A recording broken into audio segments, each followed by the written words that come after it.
नमस्कार सभी को।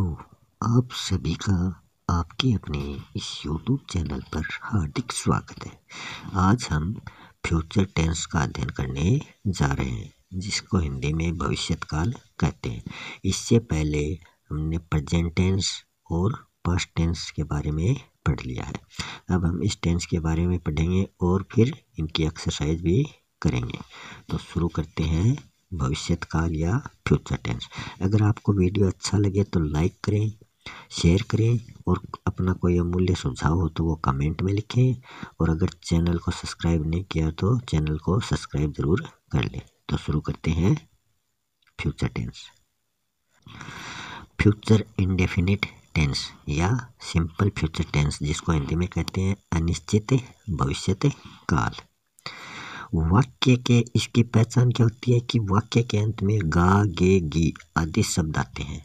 और इस टेंस के वाक्य का स्ट्रक्चर क्या होगा? सब्जेक्ट होगा, सब्जेक्ट के साथ हेल्पिंग वर्ब के रूप में विल या शैल का प्रयोग होगा और वर्ब की फर्स्ट फॉर्म का प्रयोग इसमें किया जाएगा। आई वी के साथ तो हेल्पिंग वर्ब शैल लगेगी तथा ही, सी, इट, यू, दे और सिंगुलर हो चाहे प्लूरल नंबर हो, सभी के साथ हेल्पिंग वर्ब विल आएगी तो इसका प्रयोग किया जाएगा। जैसे आई या we shall sit on a chair, मतलब अगर इसका आई के साथ हम इसका वाक्य में प्रयोग करेंगे तो मैं कुर्सी पर बैठूंगा, ये इसका हिंदी अर्थ हो जाएगा। I helping verb shall, sit जो वर्ब की फर्स्ट फॉर्म है, ऑन ए चेयर। अगर वी के साथ इसका प्रयोग करूंगा तो ये हो जाएगा हम कुर्सी पर बैठेंगे। फिर ही, सी, इट, यू, दे और सिंगुलर या प्लूरल नंबर जो भी हो उसके साथ हेल्पिंग वर्ब विल आती है और वर्ब की फर्स्ट फॉर्म का प्रयोग किया जाता है। तो he will sit on a chair, इसका मतलब है वह कुर्सी पर बैठेगा। ये दोनों अफर्मेटिव सेंटेंस है। इसी प्रकार अगर सी के साथ इसका प्रयोग करेंगे तो ये हो जाएगा वह कुर्सी पर बैठेगी। यू के साथ प्रयोग करेंगे तो हो जाएगा तुम कुर्सी पर बैठोगे। अब हम उसी को नेगेटिव सेंटेंस बनाएंगे तो क्या करेंगे? हेल्पिंग वर्ब के बाद में नोट जोड़ देंगे और उसके बाद में वर्ब की फर्स्ट फॉर्म आएगी। I we shall not sit on a chair, मतलब I shall not sit on a chair मतलब मैं कुर्सी पर नहीं बैठूंगा। अगर वी के साथ इसको बनाएंगे तो ये हो जाएगा हम कुर्सी पर नहीं बैठेंगे। फिर अगर हम इंटेरोगेटिव सेंटेंस बनाते हैं तब क्या आएगा? तब जो हेल्पिंग वर्ब है वो सबसे पहले आ जाएगी और उसके बाद में सब्जेक्ट, फिर वर्ब की फर्स्ट फॉर्म और फिर आगे ऑब्जेक्ट। तो will they sit on a chair, तो इसमें दे के साथ किसका प्रयोग होगा? Helping verb will. तो विल से ये सेंटेंस शुरू हो जाएगा, विल दे और वर्ब की फर्स्ट फॉर्म है सिट ऑन ए चेयर। इसका अर्थ हो जाएगा क्या वे कुर्सी पर बैठेंगे? तो ये इंटेरोगेटिव सेंटेंस हो जाएगा। फिर हम इंटेरोगेटिव नेगेटिव सेंटेंस बनाएंगे तो इसमें क्या हो जाएगा? इसमें हेल्पिंग वर्ब से वाक्य की शुरुआत होगी सेंटेंस की, फिर सब्जेक्ट, फिर नोट और फिर वर्ब की फर्स्ट फॉर्म। तो विल के बाद में सब्जेक्ट है ही, सी, इट, यू और उसके बाद में नोट और फिर वर्ब की first form on a chair. तो वाक्य बन जाएगा will he note sit on a chair. इसका अर्थ क्या होगा? क्या वह कुर्सी पर नहीं बैठेगा? सी के साथ करेंगे तो हो जाएगा क्या वह कुर्सी पर नहीं बैठेगी। फिर इस सेंटेंस में कुछ एडवर्ब्स होती हैं जो इसी टेंस में प्रयोग की जाती हैं। टुमारो, नेक्स्ट प्लस टाइम और फॉलोइंग प्लस टाइम, ये सभी इसमें प्रयुक्त होते हैं। जैसे Ram will go there tomorrow, तो टुमारो आ गया तो इसके साथ वर्ब की फर्स्ट फॉर्म आएगी और सब्जेक्ट के साथ विल या शैल का प्रयोग किया जाएगा। I shall stop here until she gives me back my book. अगर वाक्य में दो क्लोज दे रखे, I shall stop here, until से ये जुड़ा हुआ, she gives me back my book. अगर दो क्लोज दे रखे हैं तो यदि वाक्य के एक क्लोज में can, may, will, shall plus V1 का प्रयोग हो रहा है तो दूसरे क्लोज में सिंपल प्रेजेंट टेंस का प्रयोग किया जाएगा। तो यहाँ शैल का प्रयोग इसमें हो रहा है। शैल प्लस V1 स्टॉप जो है वो वर्ब की फर्स्ट फॉर्म है। तो अगर एक सेंटेंस में ये प्रयोग हो रहा है तो अंटिल के बाद में जो सेंटेंस दूसरा आएगा वो सिंपल प्रेजेंट टेंस में बनेगा। सिंपल प्रेजेंट टेंस में क्या होता है, वर्ब की फर्स्ट फॉर्म का प्रयोग या एस या एस इसमें जुड़ता है। तो यहाँ सी के साथ क्या होगा, वर्ब की फर्स्ट फॉर्म में एस जुड़ जाएगा। गिव क्या है, वर्ब है और इसमें एस जुड़कर ये सेंटेंस बन गया, सी गिव्स।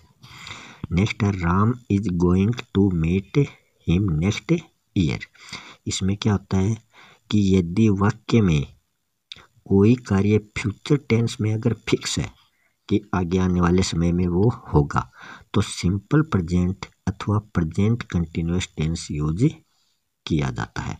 तो यहाँ इज गोइंग जो है ये प्रेजेंट कंटिन्यूअस टेंस की स्ट्रक्चर इसमें दे रखा है। राम के साथ इज गोइंग का प्रयोग इसमें किया जाएगा। नेक्स्ट ईयर के आधार पर ये फ्यूचर टेंस है मगर इनके साथ जो वर्ब है वो V1 प्लस ING यूज की जाती है।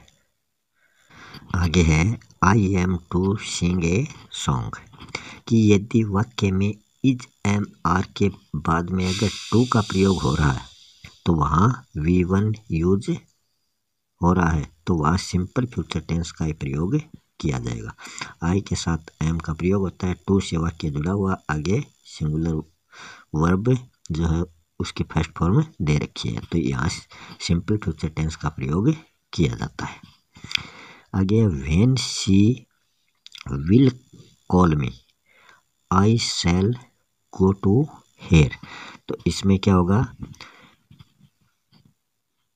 कि वाक्य में अगर when, if, whether, after, till, unless, as soon as, provided, that आदि शब्दों के बाद कोई भी मॉडल यूज नहीं किया जाता तो यहाँ ये सेंटेंस जो है ये गलत है। यहाँ कोई भी मॉडल यूज नहीं होगा। तो ये वाक्य सही कैसे बन जाएगा, इसको बनाएंगे when she calls me, when she will हट जाएगा, कॉल के साथ एस जुड़ जाएगा, वर्ब की फर्स्ट फॉर्म के साथ एस जुड़ जाएगा। When she calls me I will, shall नहीं आएगा बल्कि आई के साथ विल आएगा, I will go to here, her, go to her. अब हम फ्यूचर इंडेफिनेट टेंस की प्रैक्टिस एक्सरसाइज कर रहे हैं। ये जो सिंपल फ्यूचर टेंस है उसकी पहचान क्या है, सब्जेक्ट प्लस हेल्पिंग वर्ब के रूप में विल, शैल प्लस वर्ब की फर्स्ट फॉर्म। तो I think she in the hospital, आगे भी जो दे रखे वो वर्ब है तो शी के साथ किसका प्रयोग होगा, शी के साथ विल का प्रयोग होगा। तो I think she will be in the hospital. Next है वी ए टैक्सी, तो ये इंटेरोगेटिव सेंटेंस है तो वी के साथ किसका प्रयोग होता है, आई और वी के साथ हेल्पिंग वर्ब के रूप में शैल लगता है तो shall we take a taxi, it Sunday tomorrow be, तो इट के साथ विल का प्रयोग होगा, it will be Sunday tomorrow. I am sure she back, no come दे रखा है तो सी के साथ विल का प्रयोग होगा, सी विल, फिर नो दे रखा है तो she will not come back. Next है विशेष ऑन दिवाली, तो यहाँ जो कार्य फिक्स है तो उसके लिए प्रेजेंट कंटिन्यूअस टेंस आता है तो विशेष इज रिटर्निंग, एन के आगे ING और जुड़ जाएगा, Vishesh is returning on Diwali. Next है if I drop this glass it break, तो इट विल ब्रेक आ जाएगा, विल के साथ इट के साथ विल का प्रयोग होगा और वर्ब की फर्स्ट फॉर्म ब्रेक आ जाएगी। आई हिम मनी टुडे, यहाँ वर्ब नहीं दे रखी, वर्ब आ जाएगी सेंड। तो आई के साथ और वी के साथ सेल का प्रयोग होगा। Shall I send him money today. तो इस प्रकार ये सिंपल फ्यूचर टेंस से कंप्लीट होता है। अब हम शुरू करने जा रहे हैं फ्यूचर कंटिन्यूअस टेंस, जिसको हिंदी में कहते हैं अपूर्ण भविष्यकाल। इसकी पहचान क्या होती है? वाक्य के अंत में रहा होगा, रहे होंगे, रही होगी आदि शब्दों का प्रयोग किया जाता है। इस सेंटेंस का स्ट्रक्चर क्या होगा? सब्जेक्ट के साथ will, shall, helping verb plus be plus V1 और प्लस ING। V1 के साथ ING का प्रयोग इसमें किया जाएगा। V1 मतलब वर्ब के फर्स्ट फॉर्म, तो इसमें B जुड़ जाएगा। जो सिंपल फ्यूचर टेंस में ये B नहीं था, इसमें B जुड़ गया, और उसमें वर्ब के फर्स्ट फॉर्म थी, इसमें ING भी जुड़ गया। ही, शी, इट, यू, दे, इन सभी के साथ किसका प्रयोग किया जाता है? विल का, हेल्पिंग वर्ब में विल का प्रयोग किया जाता है। विल, बी, फ्लाई वर्ब के फर्स्ट फॉर्म है, इसमें ING जुड़ गया। Will be flying a kite, मतलब वह पतंग उड़ा रहा होगा। ही से बनाएंगे तो हो जाएगा वह पतंग उड़ा रहा होगा। सी से बनाएंगे तो आ जाएगा वह पतंग उड़ा रही होगी। यू से बनाएंगे तो तुम पतंग उड़ा रहे होगे। तो ये अफर्मेटिव सेंटेंस इस प्रकार से बनता है। फिर इसको अगर हम नेगेटिव सेंटेंस में बनाते हैं तो क्या आएगा? जो हेल्पिंग वर्ब है विल, शैल, इसके बाद में नोट आ जाएगा, फिर बी, फिर V1 और ING। इस प्रकार वाक्य सेंटेंस का स्ट्रक्चर बन जाएगा। I we shall not be flying a kite. I we के साथ हेल्पिंग वर्ब शैल, शैल के बाद में नेगेटिव सेंटेंस है तो नोट, फिर बी, फिर V1 और उसके साथ ING का प्रयोग किया गया। तो I shall not be flying a kite, इसका मतलब हो जाएगा मैं पतंग नहीं उड़ा रहा हूँगा। वी के साथ इसको जोड़ेंगे तो आ जाएगा हम पतंग नहीं उड़ा रहे होंगे। फिर अगर इंटेरोगेटिव सेंटेंस में इसको बदलेंगे तो क्या आ जाएगा? सबसे पहले हेल्पिंग वर्ब आ जाएगी, फिर सब्जेक्ट, फिर बी और फिर वर्ब की फर्स्ट फॉर्म, फिर ING। Will, he, you, they, she, it, इन सभी के साथ हेल्पिंग वर्ब विल आती है, तो विल से वाक्य की शुरुआत हो जाएगी। बी फ्लाइंग ए काइट, इसका मतलब अगर ही से वाक्य बनाएंगे तो बन जाएगा will he be flying a kite. इसका अर्थ हो जाएगा क्या वह पतंग उड़ा रहा होगा। यू से बनाएंगे तो बन जाएगा क्या तुम पतंग उड़ा रहे होगे। दे से बनाएंगे तो मतलब बन जाएगा क्या वे पतंग उड़ा रहे होंगे। फिर हम इसको इंटेरोगेटिव नेगेटिव सेंटेंस में बदलेंगे तो क्या हो जाएगा? हेल्पिंग वर्ब सबसे पहले, फिर नोट, सब्जेक्ट, फिर नोट, फिर बी, फिर V1 वर्ब के फर्स्ट फॉर्म, फिर ING। इस प्रकार ये सेंटेंस का स्ट्रक्चर हो जाएगा। तो आई वी सब्जेक्ट है तो इनके साथ सेल का प्रयोग होगा।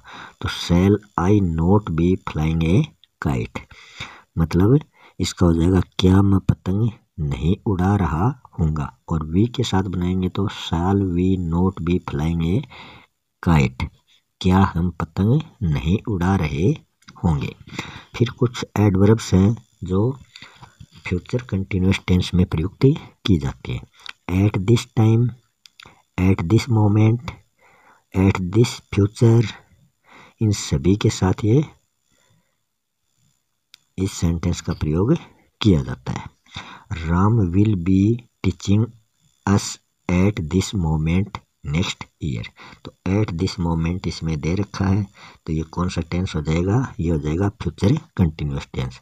तो फ्यूचर कंटिन्यूअस टेंस में हेल्पिंग वर्ब विल, शैल, तो राम के साथ विल आ गया, फिर बी, फिर वर्ब के फर्स्ट फॉर्म, फिर ING का प्रयोग किया जाता है।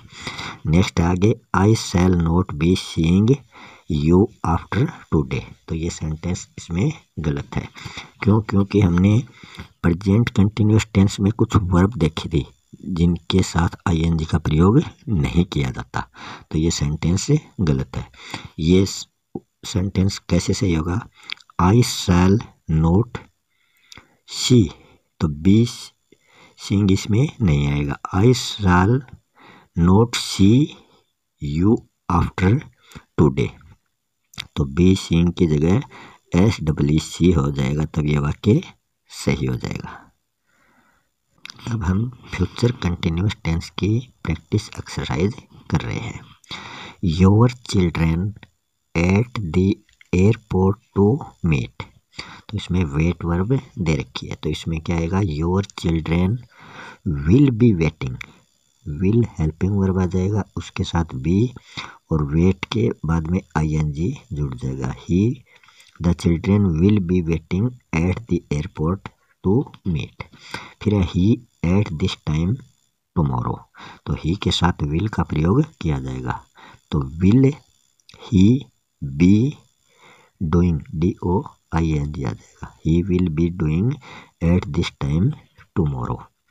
You a song then, sing इसमें वर्ब दे रखी है, तो इसके साथ आ जाएगा, यू के साथ लगता है विल, हेल्पिंग वर्ब आ जाएगी। ही विल बी सिंगिंग, तो इसमें ING जुड़ जाएगा। You will be singing a song then. The student food here in the institute, take verb दे रखी है, तो स्टूडेंट्स के साथ विल का प्रयोग किया जाएगा। Will the students be taking, TAKING, he will be taking food here in the institute. I him next year, तो meet इसमें दे रखा है, तो I के साथ कौन सी फॉर्म का प्रयोग होगा? I और V के साथ shall का प्रयोग किया जाता है, तो I shall be meeting him next year। अब शुरू करते हैं फ्यूचर परफेक्ट टेंस, जिसको हिंदी में कहते हैं पूर्ण भविष्यत काल। इसकी पहचान क्या होती है कि सेंटेंस के अंत में, वाक्य के अंत में चुका होगा, चुकी होगी, चुके होंगे आदि शब्द आते हैं। और सेंटेंस का जो स्ट्रक्चर है वो कैसे बनेगा? Subject, helping verb will shell plus have का प्रयोग होगा और वर्ब की थर्ड फॉर्म का प्रयोग इसमें किया जाएगा। ही सी यू दे सभी के साथ विल का प्रयोग किया जाता है, तो he she you will have written, write की जो थर्ड फॉर्म है वो है रिटन ए लेटर, ये अफर्मेटिव सेंटेंस है, तो ही के साथ अगर वाक्य बनाएंगे तो he will have written a letter, इसका अर्थ हो जाएगा वह पत्र लिख चुका होगा। सी के साथ बनाएंगे she will have written a letter, वह पत्र लिख चुकी होगी। यू के साथ बनाएंगे you will have written a letter, मतलब तुम पत्र लिख चुके होगे। फिर अगर नेगेटिव सेंटेंस बनाना हो तो इसमें हेल्पिंग वर्ब के बाद में नोट का प्रयोग किया जाएगा और बाद में हैव, बाद में वर्ब की third form. I we shall not have written a letter, तो आई वी के साथ शैल का प्रयोग किया जाता है। फिर नेगेटिव सेंटेंस है तो नोट का प्रयोग किया जाएगा, फिर हैव, फिर वर्ब की third form. I shall not have written a letter, तो इसका अर्थ हो जाएगा कि मैं पत्र नहीं लिख चुका होगा। और we shall not have written a letter, इसका मतलब हो जाएगा हम पत्र नहीं लिख चुके होंगे। फिर अगर इंटेरोगेटिव सेंटेंस बनाएंगे तो इसमें हेल्पिंग वर्ब सबसे पहले, फिर सब्जेक्ट, फिर हैव, फिर वर्ब की थर्ड फॉर्म का प्रयोग किया जाएगा। विल, ही, सी, यू, दे, इन सभी के साथ हेल्पिंग वर्ब विल आएगी। Will he have written a letter, इसका मतलब है, इसका अर्थ हो जाएगा क्या वह पत्र लिख चुका होगा। सी के साथ बनाएंगे तो हो जाएगा क्या वह पत्र लिख चुकी होगी। यू के साथ बनाएंगे तो बन जाएगा will you have written a letter, मतलब क्या तुम पत्र लिख चुके होंगे। फिर अगर इंटेरोगेटिव नेगेटिव सेंटेंस बनाएंगे तो इंटेरोगेटिव नेगेटिव में सबसे पहले हेल्पिंग वर्ब, फिर सब्जेक्ट, फिर नोट, फिर हैव और फिर वर्ब की थर्ड फॉर्म। इस प्रकार से सेंटेंस का स्ट्रक्चर बन जाएगा। तो shall I we not have written a letter, I के साथ बनाएंगे shall I not have written a letter. इसका अर्थ हो जाएगा कि क्या मैं पत्र नहीं लिख चुका हूँगा, और वी के साथ बनाएंगे तो बन जाएगा shall we not have written a letter, क्या हम पत्र नहीं लिख चुके होंगे। फिर एडवर्ब्स दे रखे जो फ्यूचर कंटिन्यूस टेंस में, फ्यूचर परफेक्ट टेंस में प्रयुक्त होते हैं, वो है बाई, बिफोर, इनके साथ टाइम दे रखा है। तो फ्यूचर परफेक्ट टेंस में बाई बिफोर के साथ अगर टाइम दे रखा है तो वो टेंस होगा future perfect tense. Ram will have gone to bed before midnight, तो यहाँ बिफोर दे रखा है और टाइम दे रखा है, तो इनके साथ हेल्पिंग वर्ब विल शैल में से एक आएगी, तो राम के साथ विल आएगी, आगे हैव और वर्ब की थर्ड फॉर्म है गॉन, गो की थर्ड फॉर्म गॉन है। Ram will have slept after I finished my work, यहाँ आफ्टर दे रखा है तो राम के साथ विल आ जाएगा, हैव और स्लीप की थर्ड फॉर्म है स्लेप्ट। वाक्य में यदि एक क्लोज फ्यूचर परफेक्ट टेंस का है तो दूसरा जो क्लोज है वो सिंपल प्रेजेंट टेंस का होगा। यहाँ दो क्लोज दे रखे हैं, राम विल हैव स्लेप्ट और आई फिनिश माई वर्क। तो अगर एक क्लोज तो विल हैव स्लेप्ट वाला जो क्लोज है ये तो हो गया फ्यूचर परफेक्ट टेंस में, तो दूसरा क्लोज किस में होगा, वो होगा सिंपल प्रेजेंट टेंस में, उसमें वर्ब की फर्स्ट फॉर्म का प्रयोग किया जाता है। तो आई के साथ वर्ब की फर्स्ट फॉर्म है फिनिश माई वर्क, इसमें वर्ब की फर्स्ट फॉर्म और एस यस का प्रयोग सिंपल प्रेजेंट में होता है। अब हम फ्यूचर परफेक्ट टेंस की प्रैक्टिस एक्सरसाइज कर लेते हैं। The population of Rajasthan 7 crore by 2021, तो इसमें क्रॉस जो वर्ब दे रखी है तो इस वाक्य में इसके साथ विल शैल में से विल का प्रयोग किया जाएगा। The population of Rajasthan will have का प्रयोग होगा, विल हैव क्रॉस की थर्ड फॉर्म हो जाएगी क्रोस्ड, CROSSED इसमें जुड़ जाएगा। The train before I reach the station, तो इसमें गो वर्ब दे रखी है तो ट्रेन के साथ किसका प्रयोग होगा, विल का प्रयोग। The train will have, go की थर्ड फॉर्म हो जाएगी gone, before I reach the station. When we reach there we 200 kilometre, verb दे रखी है ट्रेवल, तो वी के साथ किसका प्रयोग होगा, शैल का, we shall have travel, TRAVELLED, travel 200 kilometre. How much money you by December, से वर्ब इसमें दे रखी है तो यू के साथ किसका प्रयोग होगा, विल का प्रयोग होगा। How much will money you have saved by December, इसके आगे डी जुड़ जाएगा तो ये वर्ब की थर्ड फॉर्म हो जाएगी। Mohan his examination by the end of March, यहाँ फिनिश वर्ब दे रखी है तो मोहन जो है उससे पहले क्या आ जाएगा, तो मोहन से पहले इसमें आ जाएगा, मोहन के साथ क्या लगेगा, will, will Mohan have his examination, finish की थर्ड फॉर्म फिनिश्ड, तो फिनिश और आगे ईडी इसमें जुड़ जाएगा, finished bye the end of March. इस प्रकार ये सेंटेंस बन जाएगा। नेक्स्ट टेंस है फ्यूचर परफेक्ट कंटिन्यूअस टेंस, जिसको हिंदी में कहते हैं पूर्ण अपूर्ण भविष्यत काल। इस सेंटेंस की पहचान क्या है, वाक्य में समय के साथ रहा होगा, रहे होंगे, रही होगी आदि शब्द आते हैं, और सेंटेंस का स्ट्रक्चर क्या होगा, सब्जेक्ट के साथ हेल्पिंग वर्ब विल शैल, फिर हैव बीन, फिर वर्ब की फर्स्ट फॉर्म, फिर ING आ जाएगा। तो ही शी यू दे सभी के साथ हेल्पिंग वर्ब के रूप में विल का प्रयोग किया जाएगा। हैव बीन वर्ब की फर्स्ट फॉर्म वाटर और इसमें आईएनजी का प्रयोग किया गया है।